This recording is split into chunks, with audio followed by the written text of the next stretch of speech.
Hello, Canada. I'm Nick, and I'm on a quest to get hired. I'll be working on small businesses throughout Alberta with no experience whatsoever. Joining me on my quest, Ben. You're watching Authentically Albertan. Cut. Good morning. I'm your host, Nick, streaming from the province of Alberta, or, as it's been known recently, Canada's barbecue. But on a good note, it is moving. It has been less smokier than it was 2 days ago, and the air quality is a bit better. Here in Inglewood, Calgary's oldest neighborhood, stands Cold Garden, a one-of-a-kind brewery that hosts local artists, multiple events, eccentric drinks, and even better vibes. Now, Cold Garden has made a pioneering effort in being accessible to every member of its community. I'm talking about people with mobility aids, people with dogs, people with children, people who treat their dogs like children. Everyone has a seat here at Cold Garden. Now, how is this possible? How could someone make their own palace for beer lovers? And could you make your own? Well, lucky for you, viewer, we'll be having an interview with the owner at the end of this stream, so stick around to find out. But for now, let's go get a drink. All right. Hello, sir. I would like a drink, please. Hey, how's it going? Aren't you the one working for us? I thought this was a laid-back episode. No. Ben, this was a laid-back episode, right? Like, I'm not working. All right. I guess it's time to work then. Come around the bar and let me show you what we do. Gotcha. I don't need to wear any kind of special uniform or something like You that? definitely need to wash those dirty hands, so come back here and then you're good to go. We do also have a nice Cold Garden hat for you to wear. Always got to wear a good hat while on shift. Thank you very much. You'll notice a nice flower brim underneath. Our merch is almost as good as our beer. That's my thoughts, yeah.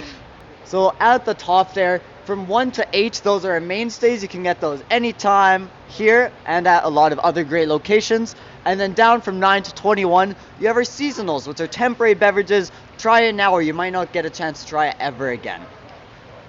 Is there a trash can somewhere? Let me see you give your best basketball throw right over there. Oh, there you go. there we go. Perfect. Awesome. Okay, and let me get my glasses out to read this menu. So it's divided into two, but yet you have some stuff that's all around all year, and then you've got some seasonals.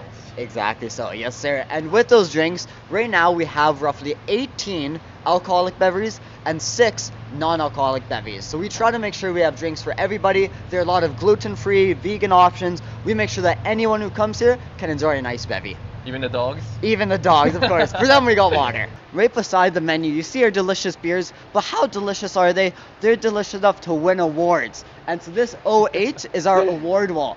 As you can see, each little hole has a different award, and I believe we have almost 30 awards spread out across all of our beers.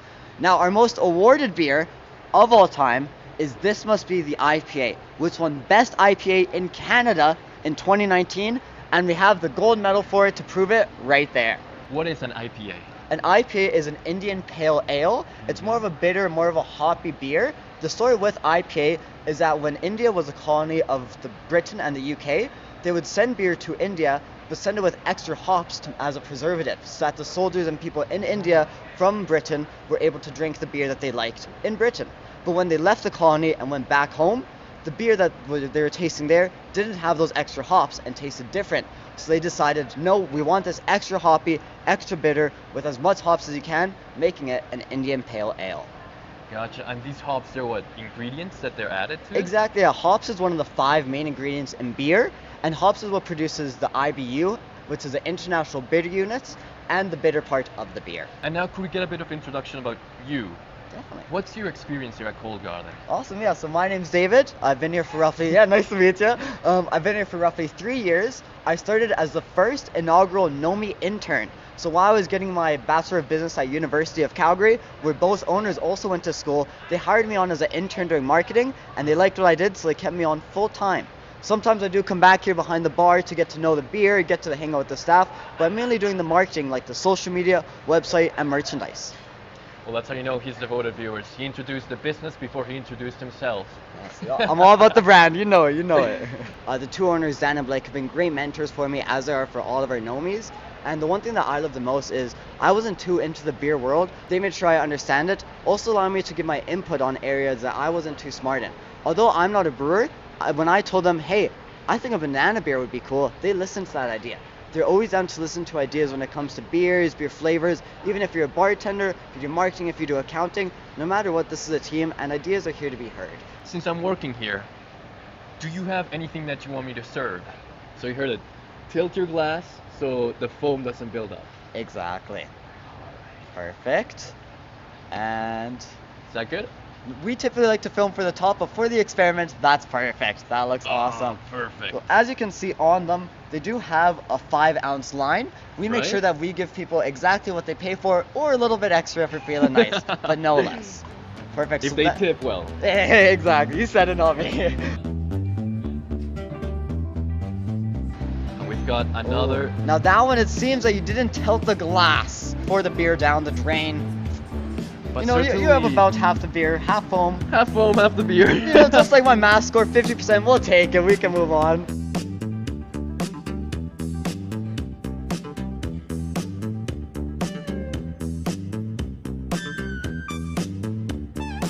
Seven beers poured, one cider poured. You have the 8 mainstays of Cold Garden. These are the ones that people come here, they know and love. There's one more drink that is sold here year round, and that is also sold in cans that I mentioned. One of our most popular beverages, the Englewood iced tea. There we go. Now it looks just like a regular iced tea that you'd get in a can that's a soda, but this just also happens to have some nice Confluence vodka in it to give you that extra flavor. And just so we're clear for the audience, I do have my ProSurf license. I am legally allowed to do this.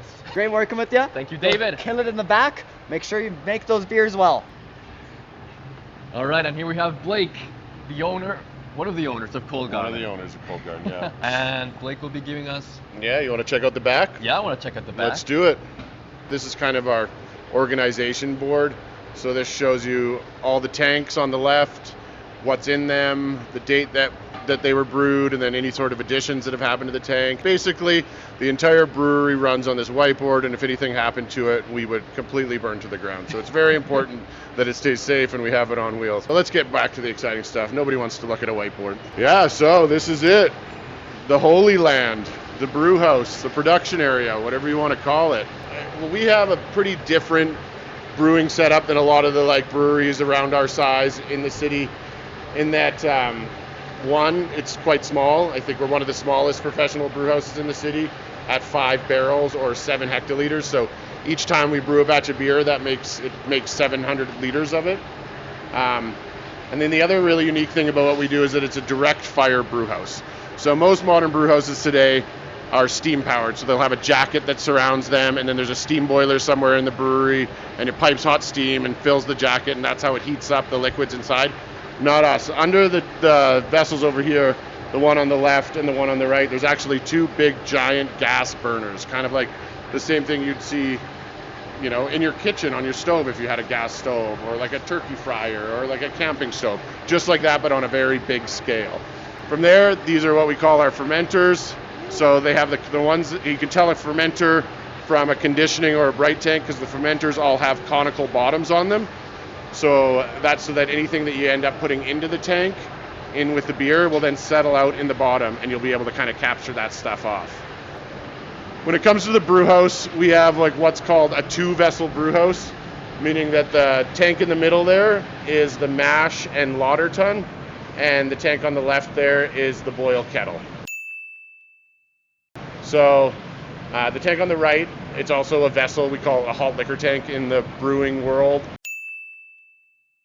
Water is called liquor, so that just holds hot water, and then we mix up a bunch of hot water with milled or crushed grain, barley, wheat, rye, oats, whatever beer we're making, depends. Sits in there for about an hour.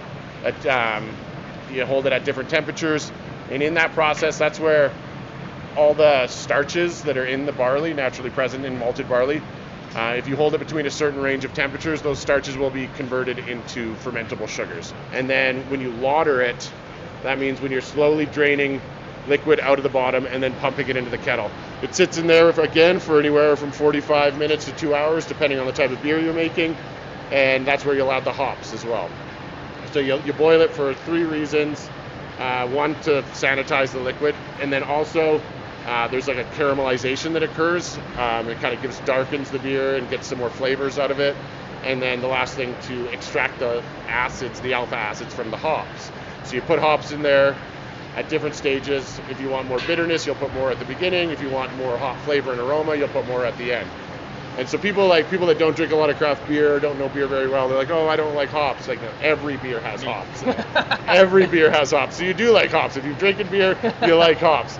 So yeah, so from the boil kettle, you run it through the heat exchanger, which we've named Chillery Clinton because she chills it down really fast.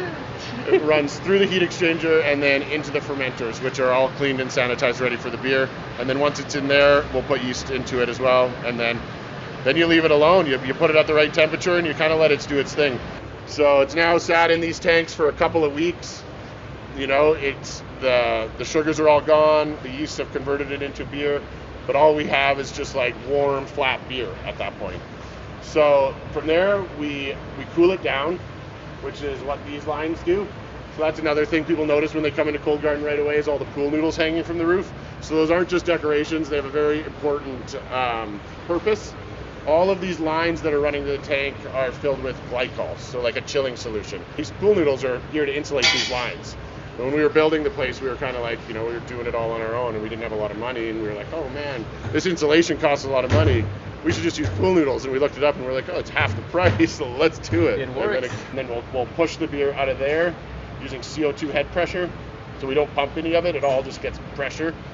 And it'll send it over to these tanks. And these are what we call bright tanks or conditioning tanks. Where's the connection between this tank? We'll use a hose. Yeah, so we'll sanitize a series of hoses, and we'll purge all of the oxygen out of these tanks. Then we hook the hose up, and then we push the beer over. It sits in these tanks for anywhere from like 3 days up to 6 weeks, depending on the beer you're making.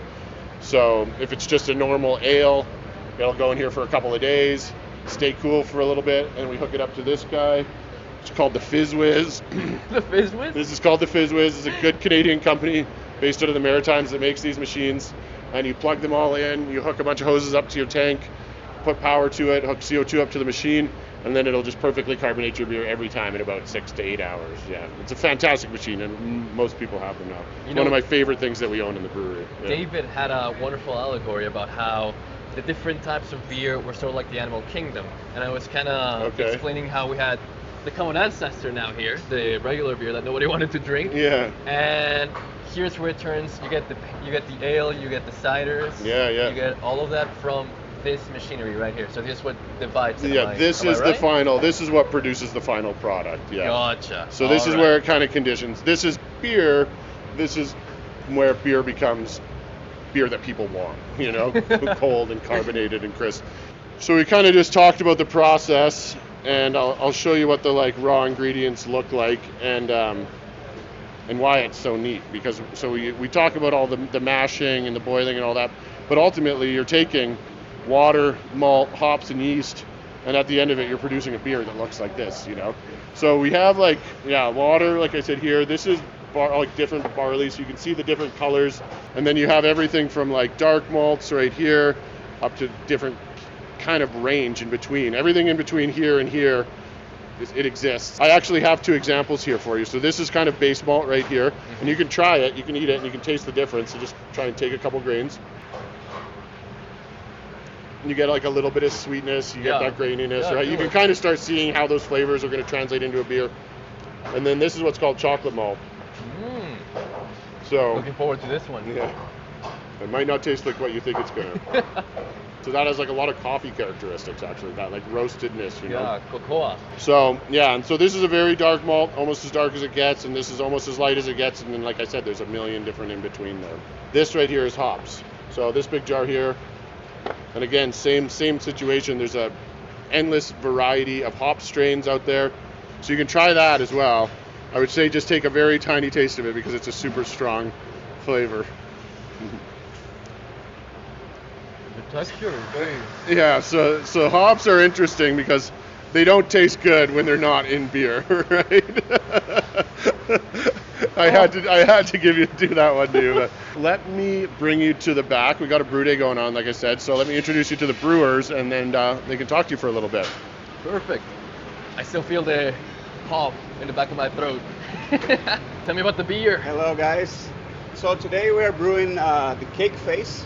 Right now it's not a beer. I think Blake explained to you that in the brew house we make the wort, like the sugar concoction that will be turned into beer by the yeast during fermentation. For the Cake Face we use the real Madagascar vanilla beans. Wow. And if you smell it, you can see how amazing it is.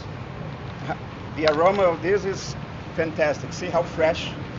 So by using the fresh beans, it gives so much freshness and so much more vanilla character than just an extract. So that's why people love it. One key component is that every beer we need to have a perfect temperature control to make sure that the wort will come out and the beer will have the perfect body, whether a light body or a heavier body depending on the character. For example, I told you that temperature is one of key components, but also pH. In the mash process, the enzymes, they need to be working at a certain level of pH. So these are our pH reading. We want a pH in the range of 5.2 to 5.4, so it's perfect because it's 5.3, right? I actually did a technical programming and chemistry, but also I did diploma in brewing, so it gives a lot of the scientific background. Thank you Okay. so much, Anderson. Thank you. All right. Nice meeting you. Nice meeting you, yeah. Can we come through here? Thank you so much. And if you could just tell our audience what your role here is. Oh, yeah, for sure. Yeah. I'm the other brewer. Maggie? Yeah? So basically, Anderson and I are both in charge of wort production and making sure that beer gets transferred from tank to tank and packaging. I was a home brewer for a really long time, and so I got to learn this system, which was great, and I'm now in the middle of doing the same credentials that Anderson was doing. So this is the sample that we took. Basically what happens is you separate all of the wort from the grain and you get it into the boil kettle here. And then what you want to do is recirculate all of it so it boils a little bit easier, and you want to get everything evenly distributed. And then you take a sample and check the gravity of it. So you just want to see how much sugar is in suspension and how much fermentable sugar the yeast has to eat in order to turn into alcohol. So if you want, I can show you how to use this. It's great. It's one of my favorite machines. So if you just take it, all you do is, this is like a little pump, and you can dump it on the floor.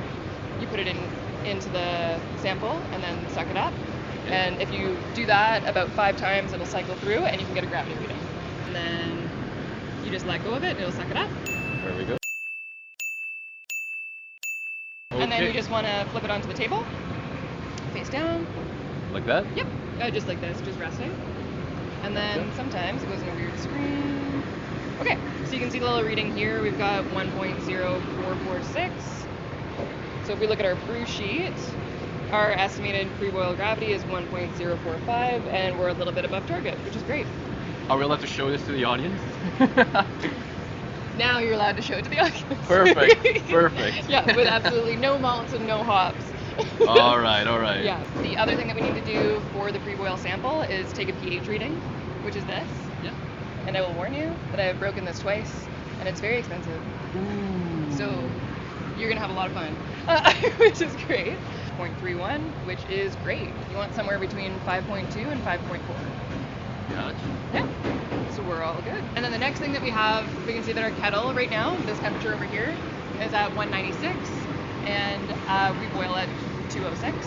So whenever boil starts, that's when basically the recipe starts, and we're going to be putting in our first hops. And if you want to weigh them out, that would be great. Oh, that's just the stuff that I ate. Oh. You were eating those? So when can I come back to taste the batch that I helped create? Probably in 8 or 9 days. 8 or 9 days? Yeah. All Yeah. right, the follow-up. All right. Thank you so much, Maggie. We'll be moving into our next activity, the test. Oh, have fun. Yeah, the one thing I wanted to point out to you guys as we walk through here, I'm not sure if David talked to you about it or not, though, was these disco balls that we have here. That's kind of a unique thing to Cold Garden specifically, and the reason I know that is because we make all of these. We launch it at the Alberta Beer Festival's Calgary International Beer Fest every year, and we hang it above our booth, and that's kind of the unveiling of the disco ball. So yeah, I just wanted to point those out because it's kind of a neat thing that you're not going to see in any other breweries. Amazing. Definitely not that. No, so the clam was the most recent one. That just went up a couple weeks ago. All right. Cool, let's go drink some beer.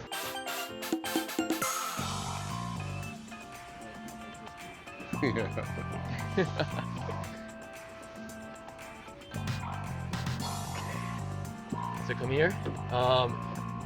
Here we've got the man behind the camera himself, Ben Jones. What we got here is all of our mainstay beers and our hard iced tea that we have on all of the time.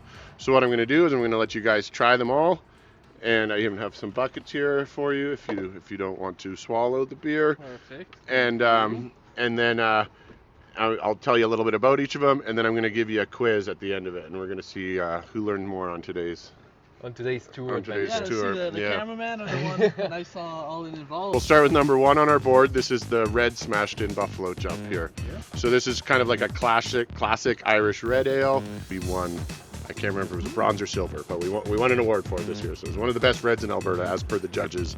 Yeah. I kind of did an unprofessional thing and swallowed it. It was really good. Yeah. So next up is the IPA. So this must be the IPA. This is kind of like a cross between a West Coast IPA, which has like a lot of like piney resins and bitterness, and the newer like East Coast style that everybody's drinking, which is like fruity and juicy. Next one is the all-nighter vanilla cappuccino porter. So this is a robust porter, and then it's brewed with milk sugar or lactose, and then we also add in real Madagascar vanilla beans in conditioning, and then cold brew coffee. Like there's straight up cold brew coffee in this beer. You kill 2 birds with 1 stone. Yeah, exactly. Definitely woke me up. It's a true breakfast beer, right? Next up is the East Calgary Lager. I am a lager man myself. I do like it. So this is my personal favorite beer. I kind of talked about lagers a little bit earlier. It requires a lot of patience and care and detail when designing the recipe, so the flavors are balanced. I think that one's probably going to be my favorite for sure. He just wants to get an easier mark on it. Yeah. Then this one right here, and here is the Dandelions Blonde. Yeah. I really like the look of this beer. Yeah, that one's kind of our lightest, easiest drinking beer. Next up on the list is Cake Face, which is what we were brewing today. I would say it's our most beloved beer. So people know Cold Garden for Cake Face because it's very unique. It tastes like birthday cake. Next up is our Saskatoon Sour. I'm looking forward to that one. Yeah. Too, I love Saskatoon berries. I used to always go picking with my grandma. This is the latest addition to our mainstay menu. Sours are super on trend right now. Everybody's asking for it. This beer also won an award for us. So brand new, and it won silver in the fruited sour category. The next up is our cider. So Scrapple cider. I actually, before we even decided to film the episode here, I tried that one. Oh, cool. I loved it. I ended up drinking most of his too. Yeah. Wow, way to throw me under the bus. I have to throw you under just a little bit. There we go. Last up on the list is the Inglewood iced tea. That's this icy glass here in front of you. So this isn't a beer or a fermented beverage at all. So we source vodka from Confluence Spirits here in town. They're over in the Barley Belt. They're good friends of ours. And then we get 2 types of tea from the tea traders here in Inglewood. And we brew the 2 types of tea, so jasmine and flowers and an Earl Grey, or like an Admiral Grey it's called, tea at different temperatures. And then we like blend those teas together. We add sugar, cherry, lemon, and vodka, and then carbonate it, and that's our Inglewood iced teas. Now I'm going to surprise you with some questions here. Okay. You think you might be ready, but you're not. Hit us. Which beer has the most hops? This one. Okay, that's the red smashed in buffalo jump. Yeah. I'm gonna go with the IPA. You're right. It's the IPA. It's always the IPA that's going to have more hops. That's the entire defining characteristic of it. Yes. Which one of the beers here do you think has the highest cost of ingredients? I'm going with the coffee one, just because there's a variety of different ingredients. I'm gonna go with the red. Wrong. Red is actually the cheapest. Ah! But you were right. It is the porter, yeah. And then last question. Okay, tiebreaker. Which one of these beers would you say is the most difficult or complex to make? This one, the lager. Difficult or complex? So, to all right, you're make? voting the lager? The lager. Okay. Yeah, but you're probably right, but I should probably vote differently. Let's go with this one. That's my guess. The blonde? The blonde, yes. Again, just like last time, that was the easiest one to make, I would say. And you were right. Yeah, the East Calgary lager. I mean, I assume so. it's a subjective to every brewery or what I know. That's my opinion on it. But like I said earlier, like making a lager takes a lot of care and attention to detail and patience, you know. And so I always say that we're always a little bit more on edge when the lagers are in the tank. We're checking it a little bit more and making sure that everything's handled correctly. Yeah, cool. Thanks, guys. Perfect. Yeah. Thank you so much for that Thank you. test. That was amazing. Yeah. And it was great learning about each one. Yeah. Well, you have an incredible selection here and a variety, and it's nice to try all the mainstays as well as some of the other ones, and especially such a unique one too. That's an Inglewood iced tea. It's made a little bit differently. Totally. At least anything that I could see on the menu versus where it's all mostly craft beer. I believe we have an interview To be still. completed. Yeah. And Let's I think do that it. we're definitely good here.